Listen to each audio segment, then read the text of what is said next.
Fashal fungo asumsa hardrek umani yagula Agartala GB Shak Hamnagar Shak Naijaki Tomani Zaro Thika Khoroksa Tia Sarzawan Thinya Tia Sarzawani Mong Naresh Kachop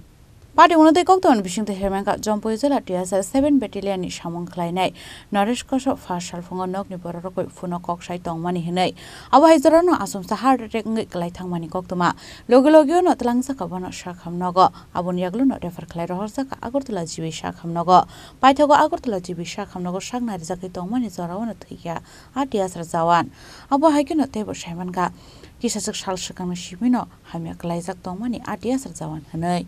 Actually পোস্টে থাকে আমার authority আমরা জানাইছে হেডকোয়ার্টারে তাড়াতাড়ি আসার জন্য accordingly আমি হেডকোয়ার্টারে এসে দেখি রাইফেল হাবিলদার নরেশ কচ্ছপ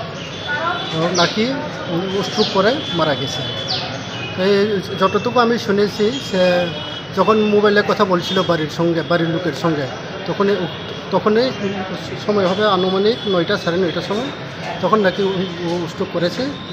এরপরে পাশে যে বেটে ছিল চিল্লাচিল্লি করে সবাইকে ডেকে এনে খবর আমাদের অথরিটিকে খবর দিয়েছে ঠিক নাম নরেশ কচ্ছপ বয়সটা কীরকম হবে বয়স 59 কোনখানে বাড়ি রাঁচি ঝাড়খণ্ড এমনিতে কত নম্বর ব্যাটালিয়নে করবে 7 নম্বর ব্যাটালিয়ন আচ্ছা একটা বুলেটের একটা খবর শোনা গেছে যে গুলিবিদ্ধ হয়ে মৃত্যু না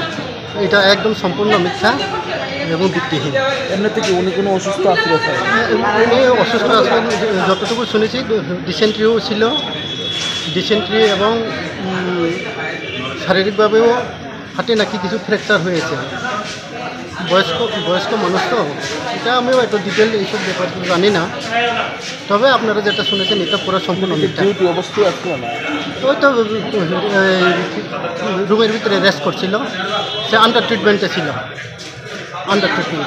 বর্তমানে কোন জায়গাতে ওনার পোস্টিং 7 ব্যাটালিয়ন হেডকোয়ার্টার জম্পুই জেলা বাড়ির লোক না বাড়ির লোক কথাও হয়েছে ওরা ওইখানে এয়ারপোর্টে থাকবে কালকে